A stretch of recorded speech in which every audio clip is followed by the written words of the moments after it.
যদি এটা পোশাকের স্বাধীনতা হয় উলঙ্গ থাকাটা, তাহলে উলঙ্গ না থাকাটাও তো পোশাকের স্বাধীনতা।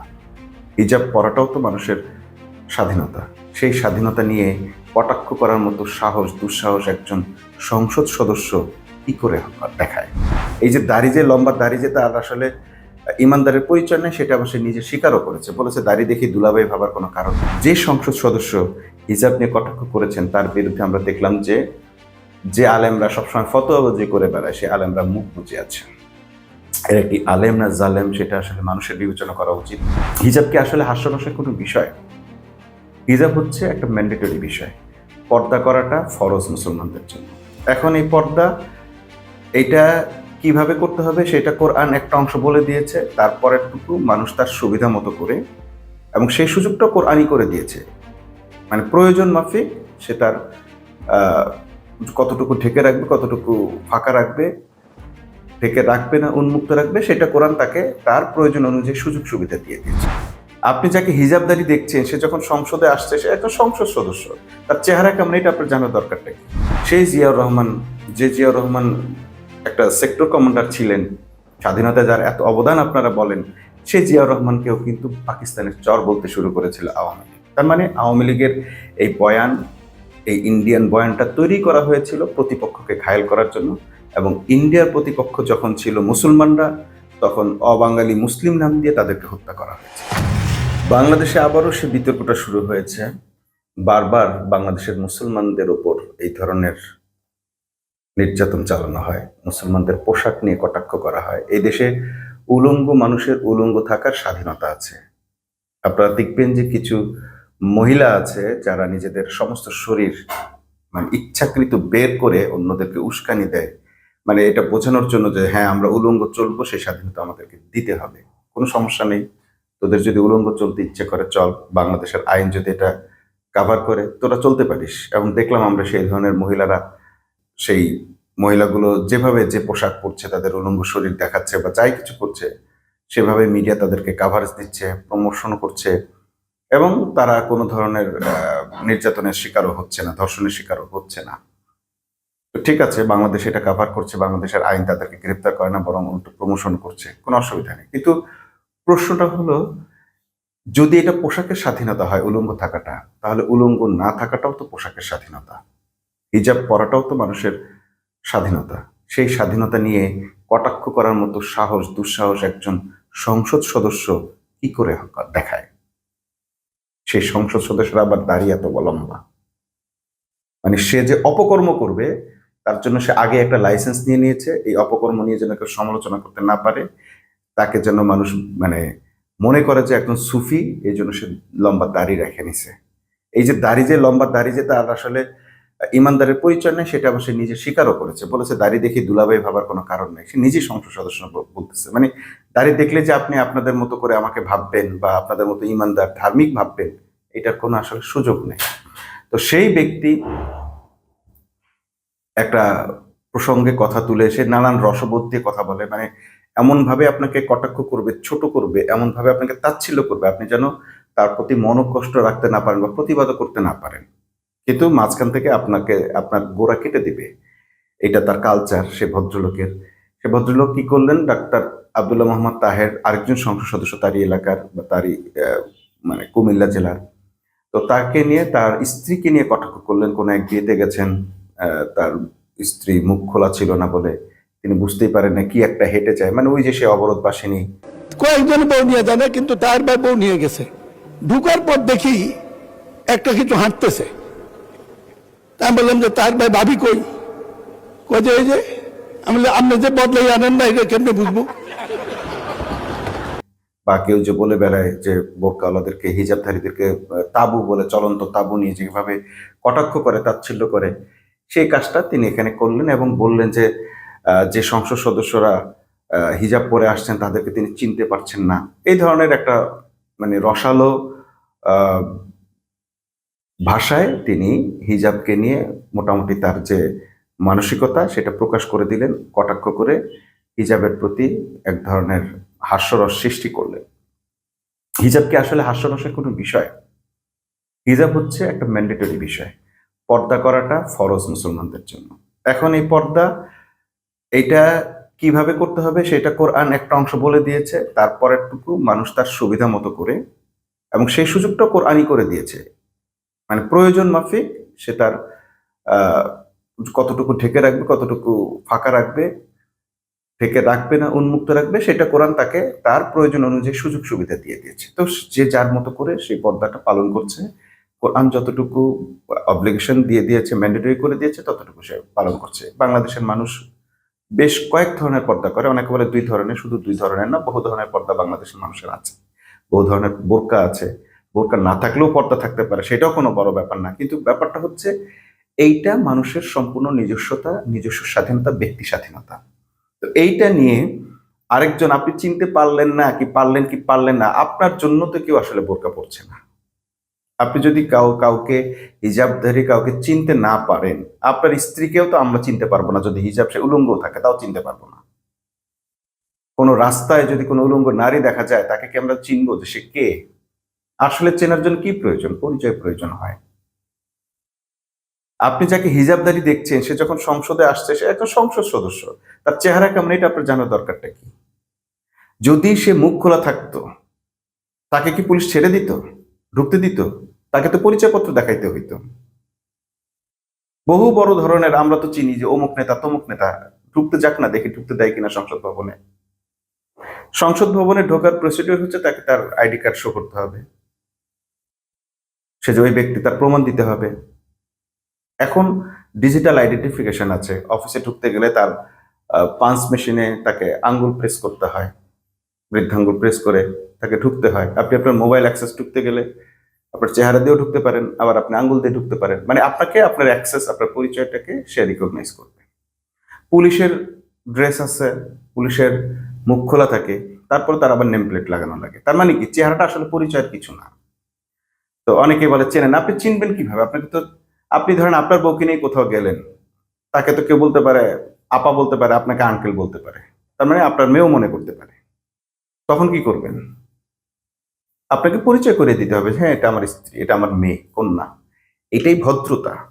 মুখ খুলে রাখতে হবে পরিচয়ের জন্য, আপনি চিনতে পারবেন না এই জন্য। এই যে এই টাইপের বদমাইশি কথাগুলো যে আপনি সংসদে বললেন, এটা আপনার উচিত হয় নাই। বিশেষ করে আপনি যেভাবে, যে ধরনের বেয়ার্ড, মানে আপনার যে দাড়ি, আপনার যে লেবাস, এই লেবাসটাকে আপনি আসলে মূলত উদ্দেশ্যমূলক ভাবেই আপনি এই লেবাসটা ধারণ করে, এই লেবাসের অমর্যাদা করে, লেবাসটাকে বিতর্কিত করার জন্য, এই দাড়িওয়ালাদেরকে, দাড়ি জিনিসটাকে বিতর্কিত করার জন্য আপনি এই বেশভূষা ধারণ করে অপকর্মগুলো করেন। আপনার আরো কিছু বক্তব্য ভাইরাল হয়েছে, যেখানে আপনি দেখা যাচ্ছে যে ইসলামী বিষয়গুলো, ইসলামিক স্টাডিজ, ইসলামী সাহিত্য, এগুলো বন্ধের জন্য, চিড়িয়াখানায় পাঠানোর জন্য অনুরোধ করতেছেন, বলতেছেন, নির্দেশ দিচ্ছেন। এইরকম নোংরামিটা কেন করবেন একজন সংসদ সদস্য হয়ে? আপনার কি প্রয়োজন আছে এই বয়সে এই হিজাব নিয়ে কথা বলা? এর প্রয়োজনটা হচ্ছে আপনারা একটি বিশেষ দলের আশীর্বাদ পুষ্ট হয়ে বাংলাদেশের ক্ষমতায় এসেছেন, এবং সেই দলটির নাম ইন্ডিয়া। আপনারা যে স্বাধীনতার ধোয়া তোলেন, এই স্বাধীনতার বয়ানটাও এই ইন্ডিয়ার তৈরি করা বয়ান। এই স্বাধীনতার সময় আপনারা যে স্লোগান দিয়েছেন, আপনি তো তখন আওয়ামী লীগ করতেন, ছাত্রলীগ করতেন, আপনার সেই স্লোগানটাও হচ্ছে মুসলমান বিরোধী স্লোগান। তুমি কে আমি কে, বাঙালি বাঙালি। অবাঙালি মুসলমানদেরকে হত্যা করার জন্য এই স্লোগান আপনারা ব্যবহার করেছেন। অবাঙালি বলে মুসলমানদেরকে আপনারা হত্যা করেছেন। এই বাংলা, এই যে পূর্ব পাকিস্তান যেটাকে বলা হতো, সেই পূর্ব পাকিস্তান কিন্তু মুসলমানদের জন্য তৈরি।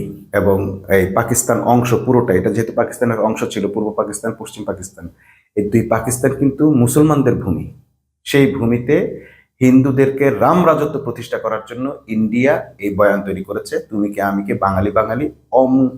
অবাঙালি মুসলমানদেরকে হত্যা করার যে ফেনোমেনাটা তৈরি করা হয়েছিল, যে উৎসাহ উদ্দীপনা তৈরি করা হয়েছিল, এবং সেটা তৈরি করেছিল ইন্ডিয়া এইখান থেকে মুসলমানদেরকে নিশ্চিহ্ন করার উদ্দেশ্য নিয়ে।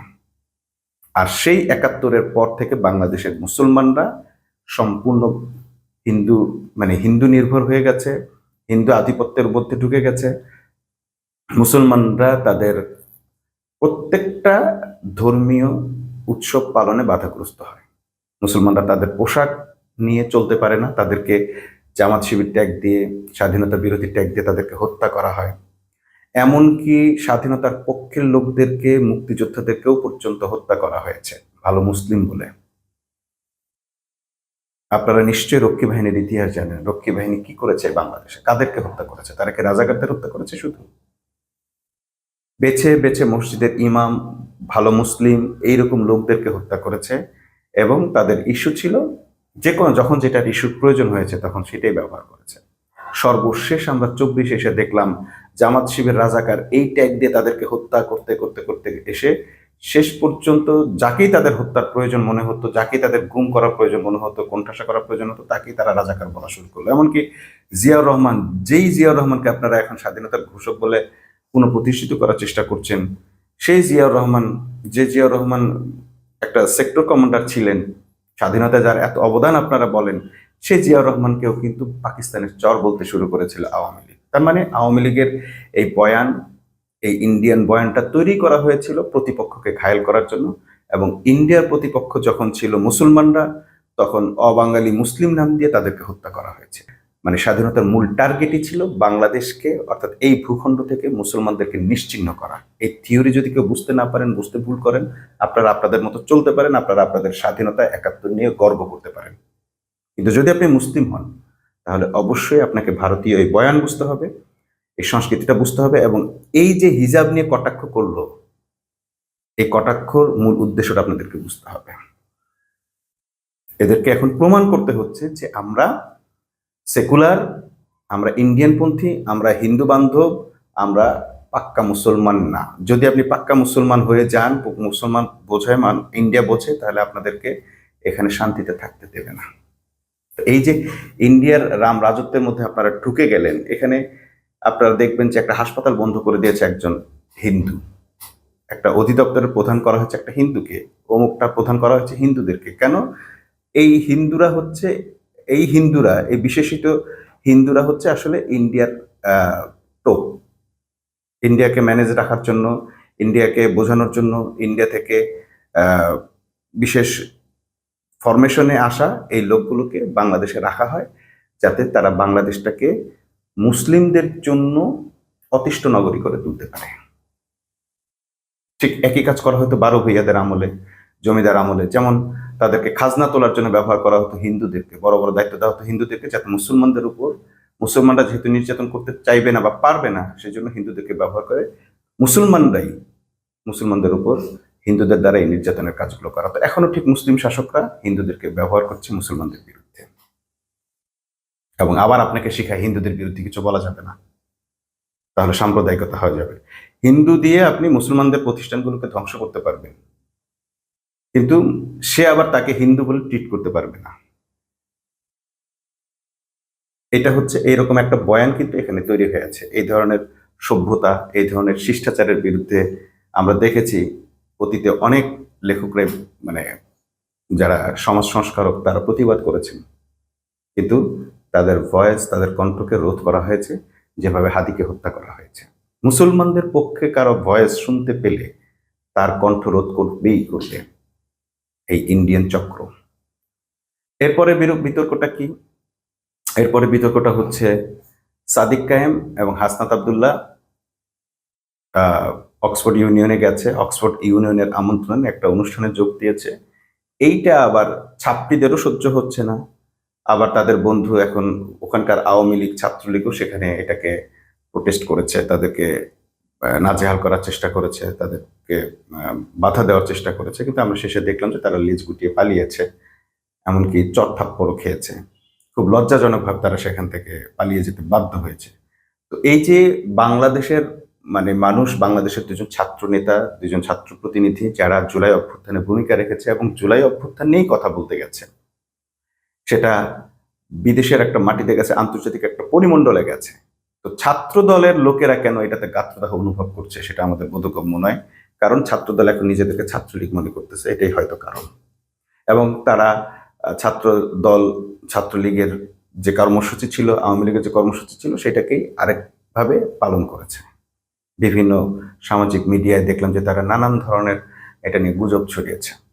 অবশেষে সাদিক কায়েম এবং হাসনাত আব্দুল্লাহ তাদেরকে যে অক্সফোর্ড ইউনিয়ন থেকেই আমন্ত্রণ জানানো হয়েছিল, সে কাগজও তারা শো করেছে। এরপরও তারা সান্ত্বনার জন্য অনেক কিছু বলছে। হ্যাঁ, এটা হতেই পারে আপনারা আপনাদের হিংসার জায়গা থেকে, প্রতিহিংসার জায়গা থেকে এটা মেনে নিতে পারছেন না, আন্তর্জাতিক এমন উঁচু একটি জায়গায় তাদের অবস্থান দেখে আপনাদের সহ্য হচ্ছে না, কিন্তু তাই বলে এইটাকে আপনি হাসনাত আব্দুল্লাহ কিংবা সাদিক কায়েম বা শিবিরের জয় বা শিবিরের ছেলেরা গিয়েছে এইটা না ভেবে তো ভাবতে পারেন বাংলাদেশ গিয়েছে, তারা তো বাংলাদেশকে প্রতিনিধিত্ব করছে।